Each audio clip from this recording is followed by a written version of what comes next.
오늘 저는 여러분과 함께 소망의 하나님이라는 제목으로 말씀을 나누겠습니다. 구약의 선지자 엘리사 때 아람 왕 베나다시, 요람 왕이 다스리던 북이스라엘의 수도 사마리아를 둘러싸매 사마리아 성내에 기근이 크게 달하여 자기 자식을 잡아서 삶아 먹는 비극적인 전쟁에 이르게 되었습니다. 그때 엘리사는 왕의 사자에게 예언하기를 내일 이맘때면 성문에서 밀가루와 보리가 넘쳐나서 싼 값에 매매가 될 것이라고 했습니다. 왕의 한 장관이 그 말을 듣고 비웃어 말하되 하나님께서 하늘에 창문을 내신들 어찌 이런 일이 있으리요? 그렇게 말하죠. 그 말을 듣자 엘리사는 내가 눈으로 보나 먹지는 못할 것이라고 예언했습니다. 그런데 그때 단단히 잠가놓은 성문 밖에 네 사람의 온 전신이 문둥병이 들려서 문드러진 환자 네 사람이 앉아 있었습니다. 그들은 서로 이야기를 했습니다. 우리가 성 안에 들어간 적 성이 굶주리니 거기서 죽을 것이요, 우리가 여기 앉아 있으면 이 자리에서 우리도 굶주려 죽을 것인즉 그러므로 음식이 있고 입을 것이 있는 아람 군대에게로 향해서 우리 투항하자. 가서 살려주면 살고 죽이면 죽자. 그래서 그들은 일어나서 희망을 향하여 행진을 하기 시작했습니다. 네 사람이 스크럼을 짜고 행진을 하기 시작하자 하나님이 그들과 함께 걸어가며 아람 군대가 큰 말과 병거와 군대에 외치는 소리를 듣게 하므로 그들이 황혼에 놀라서 저녁을 지어 먹으려다 그만두고 다 혼비백산하여 맨발 벗고 그대로 걸어만 날살려라 도망을 치고 말한 것입니다. 문둥이들이 진에 도착해보니 군인들은 온데간데 없고 어지러운 신발과 의복만 흩어져 있고 그리고 천막에 들어가니 은과 금과 먹을 것이 잔뜩 있습니다. 잔뜩 먹고 숨기고 감추고 그 다음 이 사실을 성에 보고하며 성에서 와서 조사해보니 사실 그런지라 성문을 살피며 온 시민이 다 나와서 아람진을 약탈하며 얼마나 밀가루와 보리가 넘쳐났던지 성문에서 헐값으로 매매가 되었습니다. 그러나 그 장관은 군중들을 통제하다가 밟혀서 보기는 보아도 먹지는 못하고 죽어버리고 말한 것입니다. 여기에서 우리가 하나 볼 수 있는 것은 하나님께서 이스라엘을 구원한 것이 이스라엘의 군대도 아니요 장관도 아니요 왕도 아니요 재벌가도 아니요 학자도 아니었습니다. 네 사람의 문둥병 환자였습니다. 왜 네 사람의 문둥병 환자를 주님 사용하실까요? 장관이나 군대나 재벌이나 학자나 모두 다 절망하고 희망을 포기했습니다. 그러나 이 네 사람의 문둥병 환자는 비록 문둥이 병이 걸리고 온 전신이 문드러지고 절망적인 존재나 그들은 희망을 향해서 전진해 나갔습니다. 절망을 향해서 걸어가지 않고 좌절하고 절망하여 주저앉아 있지 아니하고 신락 같은 희망이라도 있는 곳을 향해서 희망을 찾아 나갔기 때문에 하나님은 그 사람과 함께 동행했던 것입니다. 오늘날 우리 아버지 하나님은 좌절하거나 절망하거나 부정적이고 패배적인 생각을 가지고 있는 사람은 저버립니다. 그러나 신락 같은 희망이라도 갖고 긍정적이고 적극적인 마음을 가지고 희망을 향해서 단결하여 나가는 개인이나 집단이나 국가는 주께서 함께 행진하여 주시고 적을 물리치고 위대한 승리와 복을 받게 만들어 주시는 것입니다. 인생이란 희망을 향해 뛰는 경주인 것입니다. 희망이 우리 생애 속에 성취되어 살기 위해서는 첫째로 우리는 하나님께서 예정하신 나의 삶에 대한 뜻을 알아야 되는 것입니다. 하나님께서는 천지와 만물을 지으셨습니다. 하나님은 모든 우리 인생을 다 알고 계시고 우리 머리털 수도 헤아리고 계십니다. 하늘에 수많은 별들을 지으시고 그 가는 길을 정하신 하나님께서는 우리 인류 한 사람 한 사람이 태어나서 걸어갈 길을 다 예정해 놓으신 것입니다. 우리 사람들이 이 하나님이 우리를 위해서 예정해 놓은 그 길을 선택해서 걸어가야 희망을 얻을 수가 있는 것입니다. 하나님이 계획하신 길을 떠나 내 뜻대로 삶의 길을 개척하려고 할 때 고통과 좌절을 맛보게 되는 것입니다. 여러분 아담을 보십시오. 하나님은 아담을 위해서 에덴을 예비하시고 아담을 위해서 상함도 없고 해함도 없는 행복한 삶을 예비해 놓았습니다. 아담을 향한 할아버지의 뜻은 하나님을 믿고 순종하고 나아가면 하나님이 지으신 만물을 다스리며 사는 것이 아버지의 뜻이었습니다. 그러나 그 하나님의 길을 택하지 아니고 마귀의 꾀임을 받아서 아담은 자기의 탐욕의 길을 택하여 하나님을 믿지 않고 섬기지 아니하고 자기가 하나님처럼 되어 자주 독립하여 살겠다고 하나님을 배반하고 나간 그 길은 어둡고 캄캄한 절망의 길이었던 것입니다. 여러분, 성경에 보면 아브라함은 나이 75세가 되었을 때 하나님의 뜻을 깨달았습니다. 하나님의 뜻을 알고 그 전토 친척 아비 집을 떠나 하나님이 지시할 땅으로 나가자 그런 거대한 희망의 한보를 내어 디뎠으며 그의 앞날은 희망이 넘치는 삶을 사는 것입니다. 모세도 마찬가지입니다. 81살에 하나님을 만나고 그는 하나님의 뜻을 깨달았습니다.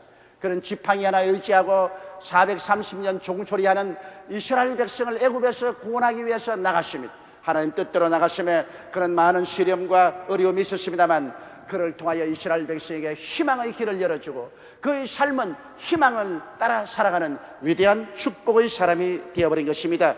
우리가 알아야 될 것은 하나님은 우리 각자를 위해서 하나님의 예비하신 뜻이 있다는 것입니다. 고린도전서 2장 9절에 하나님이 자기를 사랑한 자를 위해서 예비해 놓은 모든 것이라고 말한 것입니다. 하나님은 우리 한 사람 한 사람을 위해서 일생을 살아갈 모든 하나님의 계획과 뜻을 예비해 놓은 것입니다.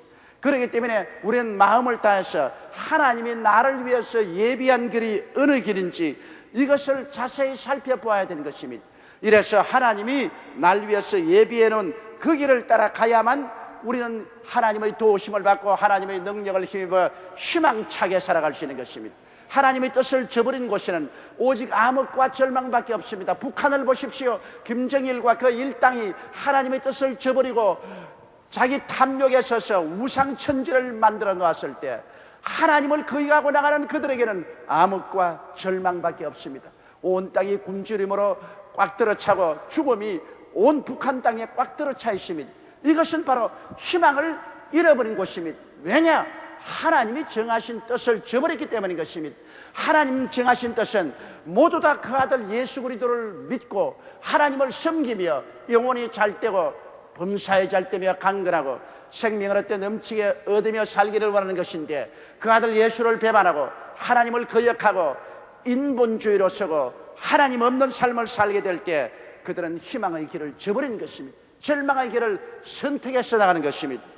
둘째로 우리가 하나님의 뜻을 알았으면 하나님의 뜻을 따라 희망의 고지를 향해 전력으로 나가야 되는 것입니다. 물론 그렇다고 쓰는 그 방법을 가리지 말라는 것이 아닙니다. 하나님의 뜻을 알았으면 그 뜻을 우리가 성취하기 위해서 우리는 열심으로 기도하고 하나님을 찬미하고 하나님의 능력에 의지해서 정직하게 그 길을 걸어가야 되는 것입니다. 여러분, 이 땅에서 정직한 길을 걸어가면 평탄한 길을 걸어가게 되는 것입니다. 불의와 부정을 따라가면 가시밭길을 걸어가게 되는 것입니다. 오늘날 사람들은 중대한 잘못을 생각하고 있는 것입니다. 부정과 부패를 해야 잘 살 수 있고 희망에 도달할 수 있다고 잘못된 마귀의 꾀임에 빠져 있는 것입니다. 아담과 하와를 깬 사탄의 염성에 오늘날 또 사람은 귀를 기울이고 있습니다. 그러므로 정직하게 살면 손해난다, 부정부패로 살면 잘 살 수 있다, 그렇게 잘못 생각하고 있는 것입니다. 여러분, 부정과 부패의 길은 험한 가시밭길입니다. 정직한 길만이 오직 우리의 삶의 평탄한 길이 되는 것입니다. 한보 사태를 보십시오. 부정과 부패를 통해서 자기의 꿈을 실현하려고 하다가 자기 일생을 망치고 수많은 사람의 삶을 파탄에 처하게 만들어가는 것입니다. 이 부정직의 길이 바로 파탄의 길이요, 정직의 길이 평탄의 길이라는 것을 알고 우리가 희망을 달성하고 나갈 때 정직의 길을 택해야 되는 것입니다. 그리고 성실하여 끝까지 책임을 다하는 사람이 되는 것입니다. 사람은 불성실하면 모든 사람에게 불신임을 받게 되는 것입니다. 우리 한국말에 용두삼이란 말이 있습니다. 시작은 크게 했다가 끝은 희미하게 사라져버리고 마는 것입니다. 사람이 무엇을 하든 한번 손을 떼었으면 끝까지 그 일을 전력을 기울여 잘 성취하는, 이것이 성실인 것입니다. 우리가 정치를 해도 처음부터 끝까지 성실하게 국민을 위해서 일해야 될 것이요, 사리사욕을 쫓아 용두사미로 나가지 말아야 될 것입니다.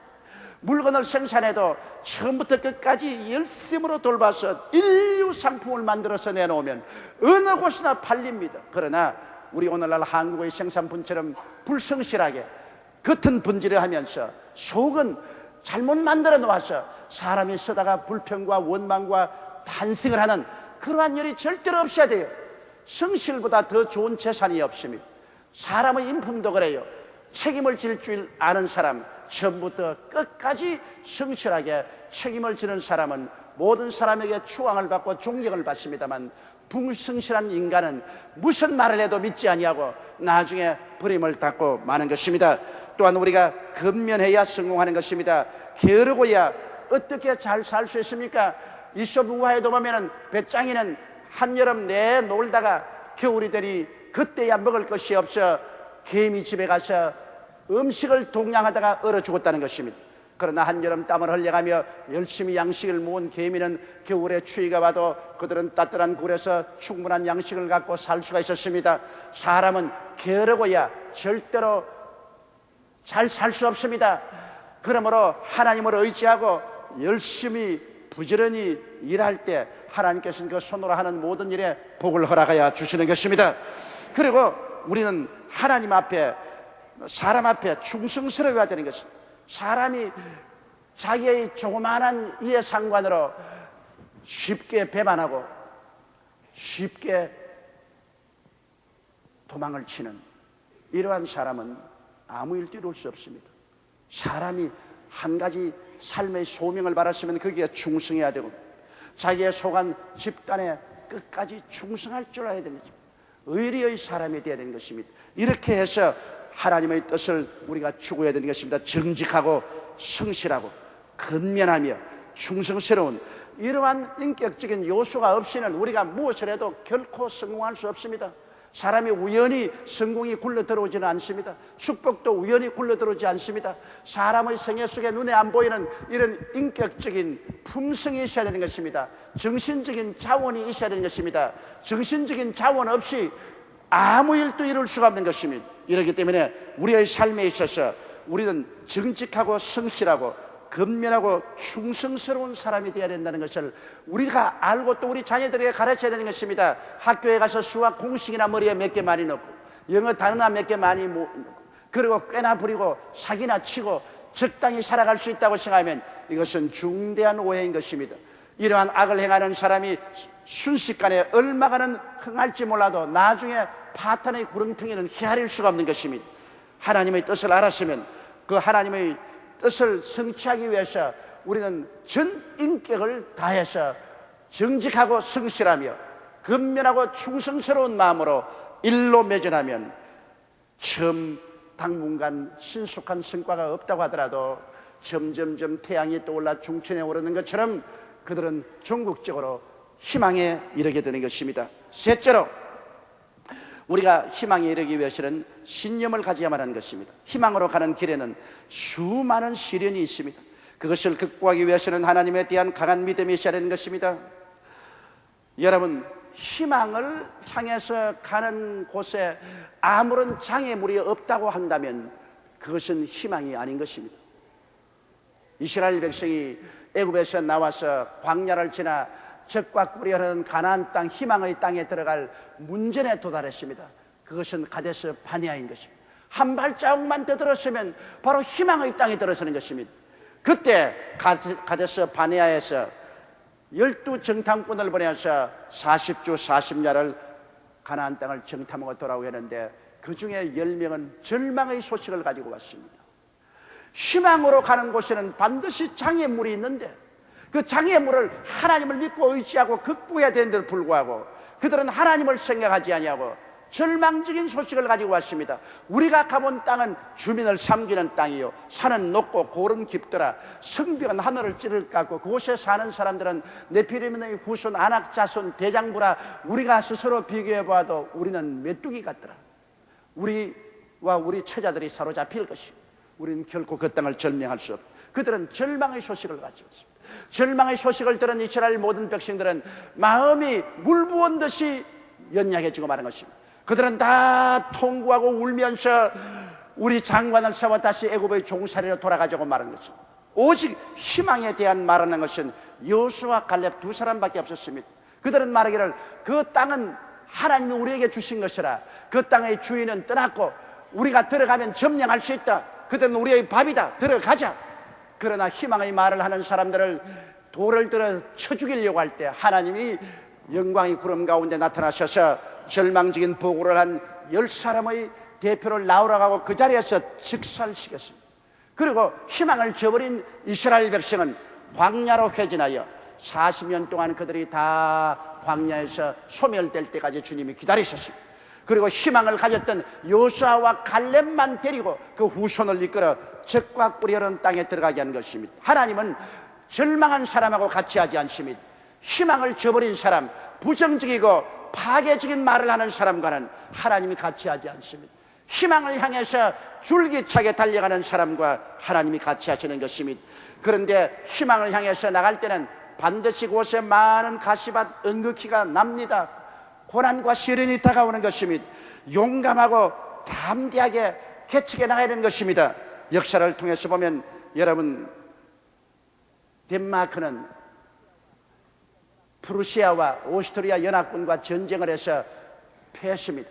남부에 기름진 슈레스비아와 홀스타인 두 주를 빼앗겨버리고 덴마크는 북극의 광막한 유트란드 반도밖에 없었습니다. 그 유트란드 반도는 언제나 얼어붙어 있고 진눈가비가 내리고 그리고 늪지가 있고 습지가 있고 나무는 나지 아니하고 버린 땅입니다. 이젠 덴마크가 살 수가 없습니다. 전쟁에 져서 막대한 전비를 섰고 또 배상금도 지불해야 되고, 전쟁에 돌아온 청년들은 일거리가 없어 대낮에도 술 주정뱅이가 되어 있고, 아낙네들은 외국인에게 몸을 팔아야 먹고 사는 그 비극적인 상황에서 덴마크는 다시 살아 일어날 수 없다는 그런 처절한 절망에 졌습니다. 그것이 바로 1864년도였는데 이 일대 위기 속에서 희망을 가지고 살아가자고 외친 두 분이 있었습니다. 그 한 분이 그룬뚜비 목사입니다. 그는 역경에서 도전에 일어나였다고 주장하고 하나님을 사랑하자, 나라를 사랑하자, 자연을 사랑하자는 운동을 일으켜 처처의 농민학교를 설립하고 성경을 가지고서 사람들에게 정신무장을 시키고 희망을 갖도록 정신에 부응을 했었습니다. 사람들에게 말씀을 통하여 그 저절한 절망 가운데 희망을 불어넣어 주십니다. 그리고 공변 대령으로 제대한 달가스 대령은 밖에서 이런 국토, 안에서 찾자는 이 캐치프레이즈를 가지고 꿈과 희망을 부여하고 동토 늪지대 북풍 부는 유틀란드를 개간하기 시작하는 것입니다. 그곳에 나무를 심어야 곡식을 심을 수 있으니까 아무리 나무를 심어도 죽고 나무를 심어도 죽습니다. 그래서 알프스산 나무를 개간해서 결국에는 그 동토에서 살아 일어날 수 있는 전나무를 개발했습니다. 이 전나무를 해변가에 심고 모든 밭에 방풍림으로 심었습니다. 그러자 나무가 울창하게 자라자 서리가 내리는 것이 중지했습니다. 얼음이 얼지 않았습니다. 바람을 막았습니다. 그 땅에 늪의 물을 퍼헤치고 그리고 그걸 옥토로 개간해서 농사를 짓기 시작했습니다. 이 결과로 100년 이내 덴마크는 세계에서 제일 가는 낙농국이 되었으며 또한 공업국이 되었습니다. 세계에서 제일 수입이 많은 잘 사는 나라로 변화될 수 있는 것입니다. 그들이 어떻게 해서 그렇게 된 것입니까?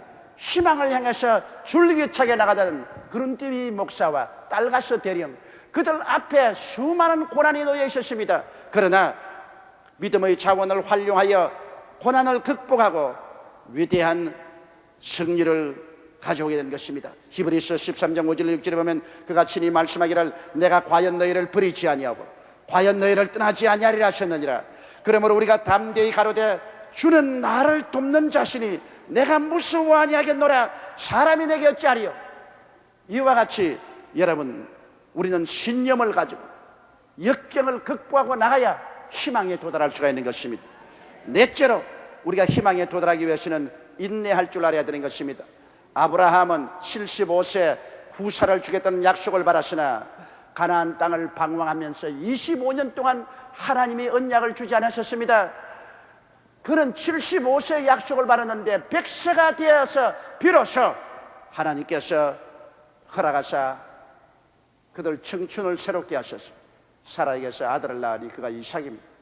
그는 25년 동안을 기다렸습니다. 하나님께서 우리에게 언약을 주셨다고 해서 바로 내일 이루어지지 않다고 해서 낙심하면 안 됩니다. 모든 성공은 오래 참는 데서 오는 것입니다. 오래 참아 하나님의 약속을 받을 수 있는 것입니다. 우리 이웃에 있는 일본의 역사를 제가 잠시 살펴보고 재미있는 사실을 발견했습니다. 그것이 16세기와 17세기 사이에 일어난 것인데 일본의 전국시대입니다. 일본이 여러 제국으로 나누어져 있다가 일본을 통일하는 통일 일본 시대에 세 사람의 장군이 있었습니다. 그 장군이 오다 노부나가 장군, 도요토미 히데요시 장군, 도쿠가와 이에스라는 장군이 있었는데 이 세 사람들의 성품을 보면 참 재미있습니다. 그 세 사람에게 물은 질문이 있습니다. 뻐꾹새가 울지 않으면 당신들은 어떻게 하겠습니까? 그러니까 오다 노부나와 장군은 울지 않은 쩍뻐꾹새는 모가지를 잘라버렸습니다. 그런데 그는 일본 전국을 거의 통일하다시피 했으나 너무 부하들을 가혹하게 대하고 무증하게 대하기 때문에 부하의 반란을 받아서 그는 나중에 자살하고 말한 것입니다. 성격이 급해서 울지 않은 뻐꾹새는 목을 잘라버린 자는 스스로 자기가 목을 자르고 말한 것입니다. 그 다음에 도요토미 히데요시는 그 뒤에 일어난 장군인데 그는 울지 않은 뻐꾹새가 있으면 간지러서라도 울게 만들겠다. 사람이 인위적으로라도 수단과 방법을 가리지 않고 울게 만들겠다 했습니다. 그는 일본 전국을 통일하고 한국에 두 번이나 침략하여 임진왜란을 일으켜서 수많은 고통을 한국에 끼친 사람입니다. 그러나 그는 병들어 죽고 말았습니다. 결국에는 일본 전국을 통일했으나 누리지 못했습니다. 그 다음에 뻐꾹새가 울지 않으면 어떻게 했냐? 울 때까지 기다리겠다. 그것이 도쿠가와 이에스인데 이 도쿠가와 이에스는 일본 전국을 통일하고 300년 동안 막부 정권을 세워서 일본을 번창케 한 사람인 것입니다. 세 사람의 장군이지만은 뻐꾹새가 울지 않으면 목을 잘라버리겠다. 안 울면 간지러서라도 울게 만들겠다. 그 두 사람은 다 지나가고 뻐꾹새가 울지 않으면 울 때까지 기다리겠다. 하루도 이틀이고 사흘이고 기다리겠다는 그 사람이 일본 전국을 장하고 일본을 오늘날 통일된 나라로 만든 것입니다. 가까운 이웃의 일본의 예를 들었지만은 여러분 우리가 하나님 앞에 축복을 받으려고 할 때도 한숨에 배부르려고 하면 안 됩니다. 천리기도 한 걸음부터 눈물 모아 한강 티끌 모아 태산이 말인 것입니다. 적은 것부터 출발해야지 순식간에 목표에 도달하가면 하는 것입니다.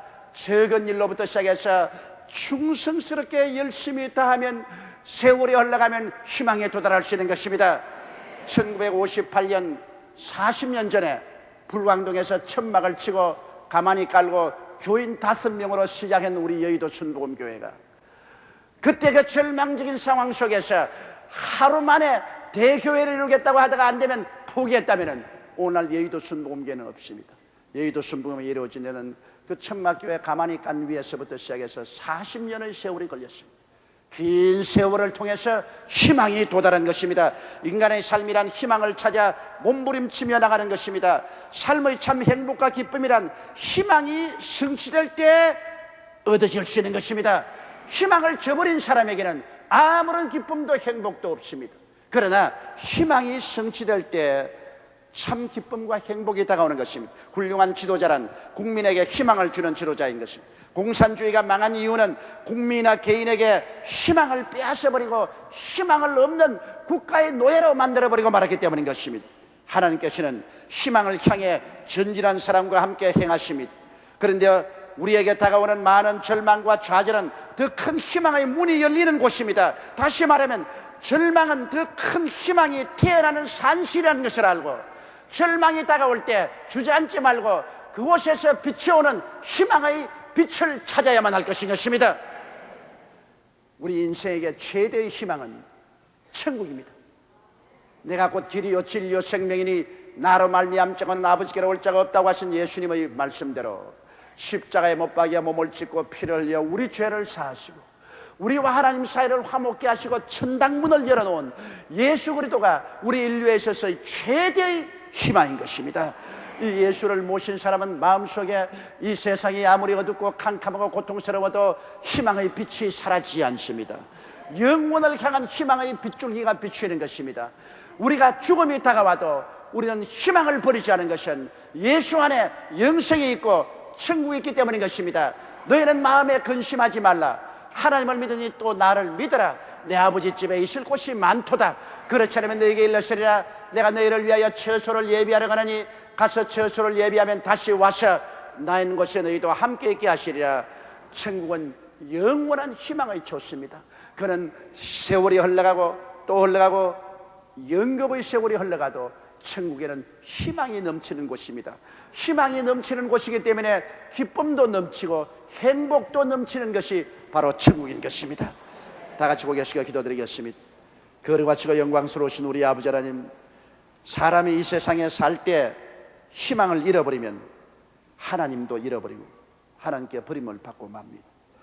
내 아버지, 북한은 지금 동토 희망을 잃어버린 땅입니다. 국민들이 희망을 잃어버렸습니다. 그들은 오직 죽음과 슬픔과 절망밖에 없습니다. 그러나 이 대한민국 땅에는 희망이 있습니다. 내일은 오늘보다, 다음 달은 금번들보다, 명년은 금년보다 나아질 희망이 있습니다. 더구나 우리는 예수를 믿고 하나님을 섬기며 넘치는 희망을 가지고 있음을 감사합니다. 아버지, 우리 모든 성도들이 결단코 희망을 저버리지 말게 도와주시옵소서. 비록 내 사람의 문둥이가 절망에 앉아있을지라도 희망의 빛을 향하여 나아갈 때 하나님이 같이 하신 것처럼 아버지, 우리가 희망을 향하셔 긍정적이고 적극적이고 창조적인 마음을 가지고 멀리 바라보고 나아갈 때 하나님이 우리와 함께 하심으로 우리 가운데 위대한 성취가 이루어질 것이옵니다. 하나님 아버지여, 우리는 희망을 가진 백성들이므로 희망을 가슴속에 안고 사람들에게 희망을 전달하고 희망스러운 말을 하게 도와주시옵시고 희망을 향해서 전진하는 우리들이 되게 도와주옵소서. 우리 주 예수님 이름으로 기도드리옵나이다. 아멘.